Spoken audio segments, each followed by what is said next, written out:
Bienvenidos a su programa Una Pausa en el Camino, un espacio dedicado al estudio diario de la Biblia con una aplicación práctica para nuestras vidas. Mi nombre es Leonel Cruz y antes de comenzar este tema vamos a inclinar el rostro para orar.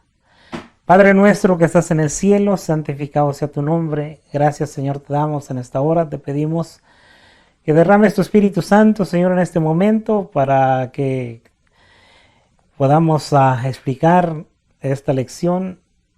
Te lo pedimos, Señor, no por mérito alguno, sino por la sangre de nuestro Señor Jesucristo. Amén.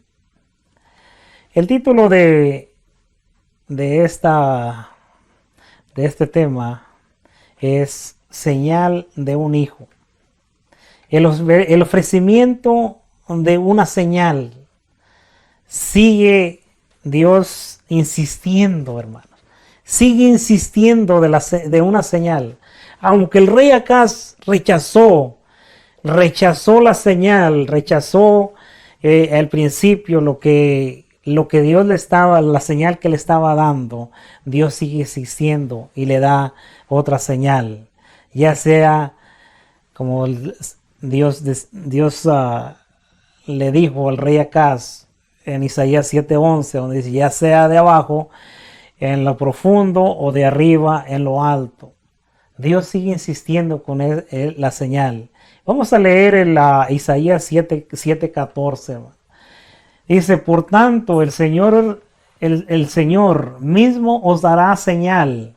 He aquí que la Virgen concebirá y dará a luz un hijo y llamará su nombre Emmanuel. Una señal, hermanos. En el tiempo de antes, hermanos, la dificultad que se estaba viviendo en ese entonces, la guerra que había, las dificultades, el tiempo y la señal que el Señor le estaba dando en el versículo 14, Dice, por tanto el Señor mismo os dará señal, y he aquí que la Virgen concebirá y dará a luz un hijo y llamará su nombre Emmanuel. Era la señal, hermanos, la señal que vendría nuestro Señor Jesucristo a este mundo. La primera vez que Él iba a venir y todos estaban esperando esa señal.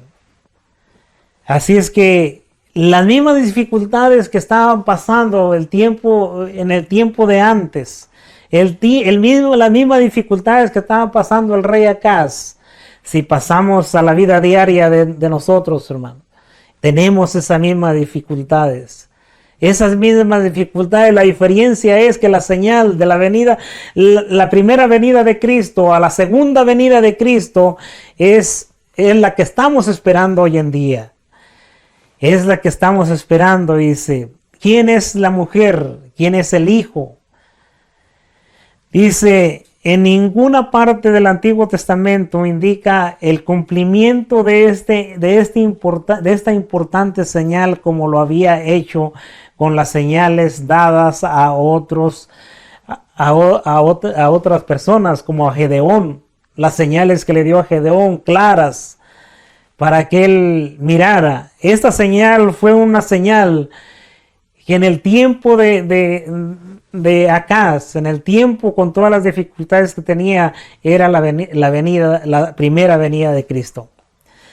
Así es que Isaías 8:3 dice, registra el nacimiento de un hijo de Isaías con la profetisa refiriéndose a su esposa, cuyo mensaje profético consistía al menos en sus hijos. Sin embargo, este hijo se llamaba Maher Salad Asbad, pero no se llamaba Emmanuel. O sea que no era los nacimientos que el rey había tenido. No era la señal, porque en ninguna parte de la Biblia dice que era Emmanuel, Dios con nosotros. Así es que, hermanos, nosotros podemos darnos cuenta.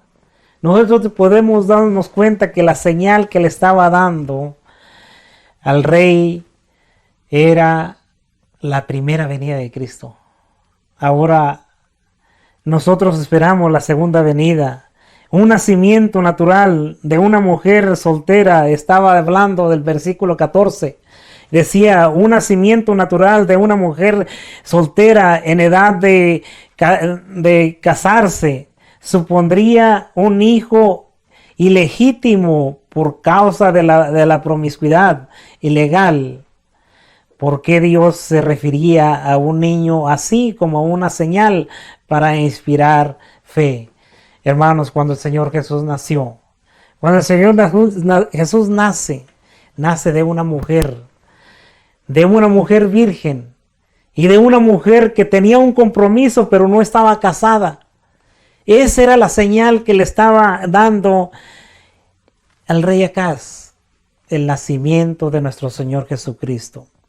En Mateo 1, 21 al 23 dice, y dirá a luz un hijo y llamará su nombre Jesús, porque él salvará a su pueblo de sus pecados. Todo esto aconteció, dice, para que se cumpliese lo dicho por el Señor por medio del profeta.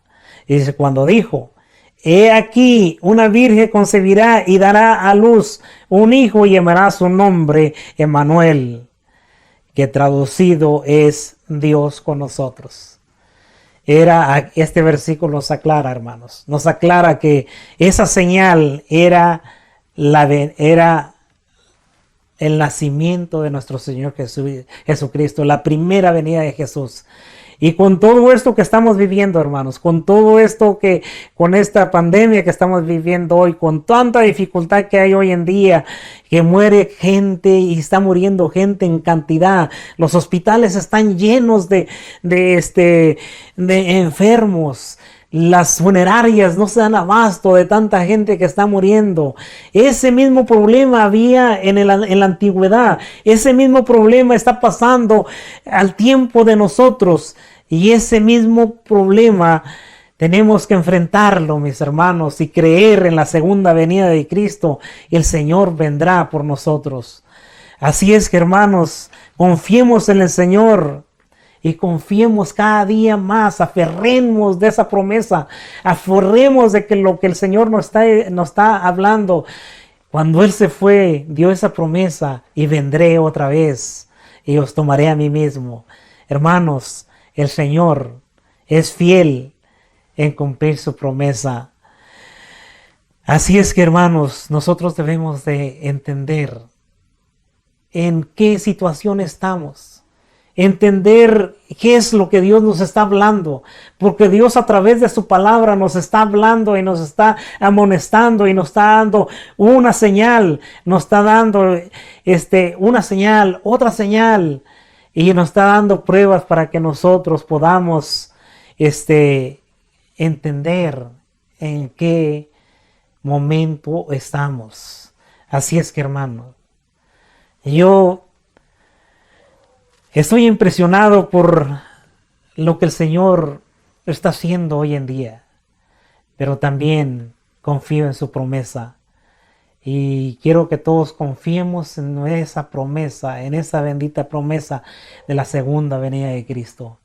Vamos a inclinar el rostro para orar y terminar esta lección. Padre nuestro que estás en el cielo, santificado sea tu nombre, Señor. Gracias, Señor, te damos en esta hora. Te pedimos, Señor, que tú, Señor, te apoderes de cada uno de nosotros para que nosotros podamos entender. En esta hora te pedimos todo en el nombre de nuestro Señor Jesucristo. Amén.